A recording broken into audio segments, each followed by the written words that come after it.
तो यहाँ पे हमको समझने की जरूरत है हम स्टॉक को खरीद क्यों रहे हैं। और क्योंकि महाराष्ट्र में बड़े कर्मठ लोग रहते हैं, मुंबई में बड़े कर्मठ लोग रहते हैं, तो वो इसको भी ट्राई मारना चाहते हैं और वो करते हैं। और फिर वहाँ पे जो लॉस लगता है, मतलब एक्चुअल में और भी सिटीज में अच्छे अच्छे एक्सचेंजेस थे, लेकिन आखिरी में अब सर्वाइव क्या कर रहा है? मुंबई का एक्सचेंज।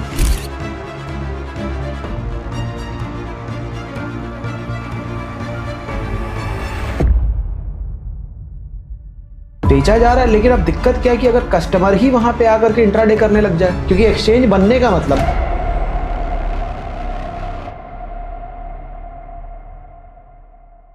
देखिए, अपनी स्टॉक मार्केट एनएससी बीएससी सब मुंबई में, महाराष्ट्र में। अब जाहिर सी बात है कोई एक्सचेंज, अब जैसे एग्जांपल आप देखो, आपके एक्सचेंजेस एनएससी बीएससी वगैरह, दलाल स्ट्रीट सब वहीं पे होने की वजह से वहाँ पे बहुत सारे ब्रोकर्स हैं, वहाँ पे बहुत सारी कंपनीज भी रजिस्टर्ड हैं। तो अब जब, और मुंबई आप सब जानते हो बंदरगाह तो है ही है, वहाँ पे शिपिंग पोर्ट है ही है, फ्लाइट का भी बहुत बड़ा एयरपोर्ट है, तो इंटरनेशनल फ्लाइटों का भी आना जाना है। तो वहाँ पे कहीं ना कहीं इन सब की वजह से बिजनेस एक्टिविटी बढ़ने की वजह से कंपनीज की स्टैब्लिशमेंट, और कंपनीज की स्टैब्लिशमेंट की वजह से उस कंपनी से रिलेटेड और ये जो स्टॉक एक्सचेंजेस स्टैब्लिश हुए, तो वहां पे ये जो लोगों का काम करना चालू हुआ, तो उसकी वजह से उनके अंदर कहीं ना कहीं हर दिन किसी कंपनी से डील कर रहे हैं, कहीं वो जॉब कर रहे हैं, किसी ना किसी ब्रोकर क्या काम कर रहे हैं, और बहुत बड़ी संख्या में ब्रोकर्स हैं वहां पे रजिस्टर्ड है, और वहां पे बहुत सारे लोग एज ऑपरेटर काम करते हैं। तो अब ऑब्वियस सी बात है, जहां पे ब्रोकर रजिस्टर हो जाएगा, जहां पे एक्सचेंज है वहीं पे ब्रोकर है, ज्यादातर वहीं पे है, तो वहां पे फिर कहीं ना कहीं वो क्या करेंगे, थोड़ा सा इनडायरेक्ट तरीके से सोचो तो जबरदस्ती का बिजनेस क्रिएट करेंगे। तो अब जब जबरदस्ती का बिजनेस क्रिएट किया जाएगा, तो वहां पे इंट्राडे पता चला किसी को जबरदस्ती लगा दिया गया, या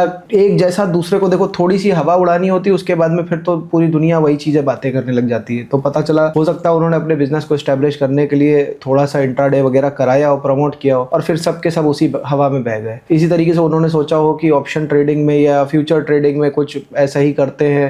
देखिए, आप सब देखो कि एक्चुअल में स्टॉक मार्केट है क्या? स्टॉक्स की मार्केट है, वो स्टॉक्स का वहां पे बेचना खरीदना अलाउड है। लेकिन आप सोचो, क्या आप जाकर के किसी स्वेटर का इंट्राडे करते हो? मतलब स्वेटर खरीदा, अभी बेच दिया, मतलब जरूरत वाले पर्सन हो तो भी आप खरीदते हो और फिर अपने पास रखते हो, पहनते हो। अगर आप बहुत सारा लेकर के आए हो अपने घर वालों के लिए, सबके लिए मिला करके लाओ, तब भी आप यही करते हो। आप कंबल भी अगर लेके आओ तो यही करते हो, आप कंबल में इंट्राडे नहीं करने लग जाते। तो यहाँ पे हमको समझने की जरूरत है हम स्टॉक को खरीद क्यों रहे हैं, क्योंकि हमारी कोई फ्यूचर की जरूरत है जिसके लिए हमने उसको खरीदा है। हमको पैसा बन करके बड़ा होकर के मिलेगा। लेकिन वहां पे क्या हो गया कि भाई जबरदस्ती का एक खरीदा बेची। अब मान लो पंसारी की दुकान है, वो अपनी दुकान में काली मिर्च, लौंग, आटा, दाल चावल सब कुछ बेच रहा है। वो भी अगर आप बेच रहा है तो किसको बेच रहा है? जिसको उसकी जरूरत है। तो मान लो इसको एक्सचेंज हो गया या ब्रोकर हो गया, ये ऐसी पंसारी की दुकान समझ लो, बेचा जा रहा है। लेकिन अब दिक्कत क्या है कि अगर कस्टमर ही वहां पे आकर के इंट्राडे करने लग जाए पंसारी के साथ में, कि लाओ 1 किलो आटा दो, थोड़ी देर बाद वापस उसको बेचने की कोशिश करे, तो इतने स्टेबल रेट होते हैं इन सब चीजों के कि वो हो नहीं पाता। अब ये वहां पे जो उस वक्त चल रहा है, जो आपको प्राइस ऊपर नीचे दिख रहा है, ये डिमांड और सप्लाई असली में नहीं है। डिमांड और सप्लाई तो जो लॉन्ग टर्म में आती है उसको क्या हो गया। ये जो उसी वक्त त्वरित क्षण, ऐसा कौन सा कुछ सेकंड में बदला जा रहा है कि वो स्टॉक ऊपर नीचे हुआ जा रहा है। डिमांड सप्लाई कैसी भाई? तो अगर ऐसी कोई डिमांड सप्लाई जो कुछ सेकंडों में किसी चीज को बढ़ा घटा सकती, तो वो तो फिर आर्टिफिशियल हो गई। सारी कंडीशनों को देखोगे तो आपको ये समझ में आ जाएगा कि इंट्राडे की जरूरत नहीं है। फ्यूचर और ऑप्शन में भी अगर देखोगे तो यार जरूरत नहीं है। जबरदस्ती की लगता है बाहर के लोगों से इंप्रेस होकर के क्रिएट कर दी गई है, और फिर उसमें बहुत सारे लोग नुकसान खाते हैं। तो फिर बदनाम क्या होती है? ऑप्शन होती है। बट मैं आपसे एक सवाल पूछ रहा हूँ, अगर 90% लोग या 90% से ज्यादा लोग ऑप्शन में नुकसान कर रहे हैं, तो क्या ऑप्शन ट्रेडिंग या फ्यूचर ट्रेडिंग अलाउ ही करनी चाहिए थी? अब इस बारे में मैं बात करूंगा तो नहीं कहीं दिखेगा कुछ। और हो क्या रहा है कि नॉर्मल एक पर्सन जो घर पे बैठा हुआ है, आप जाकर के देखना, खास तौर पे महाराष्ट्र में, मुंबई में इश्तिहार पेपरों में दिए जा रहे हैं, आओ सीखो आकर के मार्केट के बारे में। मतलब वो पर्सन जिसको कुछ नहीं करना, उसको जबरदस्ती घर से घसीट करके सिखाया जा रहा है, बताया जा रहा है। और फिर उसमें यार सिंपल सी बात है यार, मार्केट इतनी आसान चीज़ नहीं है। वहाँ पे लोग आते हैं, अब सीखते हैं, उनको लगता है कि हम भी कमा लेंगे।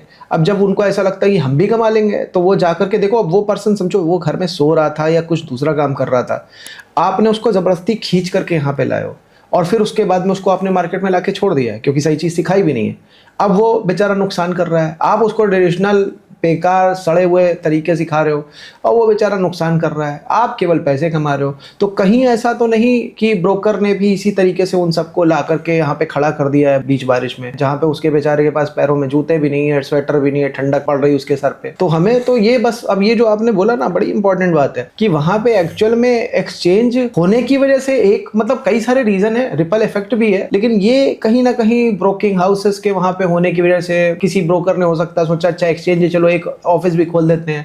अच्छा किसी ने सोचा कि यार वहां पे वैसे भी इतना सारा एक्सचेंज होता रहता है, इतना बिजनेस होता है, चलो एक ब्रांच वहां पे डाल देते हैं। तो इस तरीके से वहां पे कमर्शियल एक्टिविटी बहुत बढ़ गई, और जब ट्रेडिंग की कमर्शियल एक्टिविटी बढ़ गई तो उससे रिलेटेड लोग बढ़ गए, और फिर उन्होंने कहा कि भाई चलो फैलेंगे इंडिया भर में, करेंगे काम, लेकिन लाओ लोकल भी धंधा कुछ बना ले। और क्योंकि महाराष्ट्र में बड़े कर्मठ लोग रहते हैं, मुंबई में बड़े कर्मठ लोग रहते हैं, बहुत अच्छे लोग रहते हैं, मैंने देखा है कि अगर किसी से रास्ता भी पूछो तो वो बताते हैं। तो उनके अंदर ये हमेशा जिज्ञासा रहती है कुछ अच्छा करने की, आगे बढ़ने की, और हमेशा वो काम करने में कभी डरते नहीं है, हिचकते नहीं, पीछे नहीं हटते। तो वो इसको भी ट्राई मारना चाहते हैं और वो करते हैं, और फिर वहां पे जो लॉस लगता है, तो ये जो आप कह रहे हो ना इंट्राडे और ऑप्शन का मतलब कहीं ना कहीं, यार मैं फ्यूचर को नहीं बोल रहा है, फेंडो का मतलब उसमें इंक्लूड हो गया, सारी चीजें। ये अगर कोई पर्सन बिना जानकारी के इस तरीके से जैसे उसको लाया जा रहा है, आप क्या कर रहे हो, आप कह रहे हो कि आ जाओ पार्टी करते हैं, पार्टी करने के लिए आदमी आया, वहां पे कुछ है ही नहीं, आपने उसको थोड़ा सा कुछ दे दिया टॉफी और कहा कि जाओ बेटा पार्टी के लिए जो है खुद खरीद करके लाओ सारा सामान। अरे भाई वो क्या करेगा, सिखाने वाला भी कोई बहुत अच्छा आदमी थोड़ी ना, चारों तरफ देख लो जाके कितना बढ़िया है सब कुछ, कहाँ हो आप, फंस गए हो चारों तरफ से। तो बेटर तरीका ये कि या तो आप इन्वेस्ट करो किसी अच्छी कंपनी में और शांति से सो जाओ,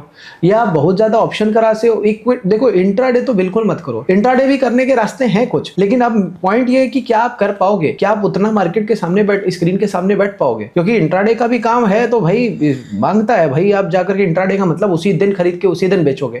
मान लो कहीं फंस गए तो पूरा दिन आपका गया, कहीं आपका ट्रेड उल्टा पड़ गया तो अब आप उससे निकलने के बारे में हर समय सोचते रहोगे। भाई वो सिचुएशन है। मान लो यही चीज आपकी कलकत्ता में कभी हुआ करती थी, वहां पे कलकत्ता को इंडिया का कैपिटल बना दिया था, दिल्ली जैसे है अभी यहाँ का, कलकत्ता कभी हुआ करता था, क्योंकि वहां पे बंदरगाह था, पोर्ट था, तो वहां पे बड़ी एक्टिविटी बढ़ गई। अगर आप देखोगे ICAI, CA, chartered accountant, accounting का बहुत सारा काम है कलकत्ता में और वेस्ट बंगाल में, लेकिन क्या हुआ, लेटर ऑन जो है कैपिटल शिफ्ट हो गई, तो वो सब वहां के काम वहीं के वहीं रह गए।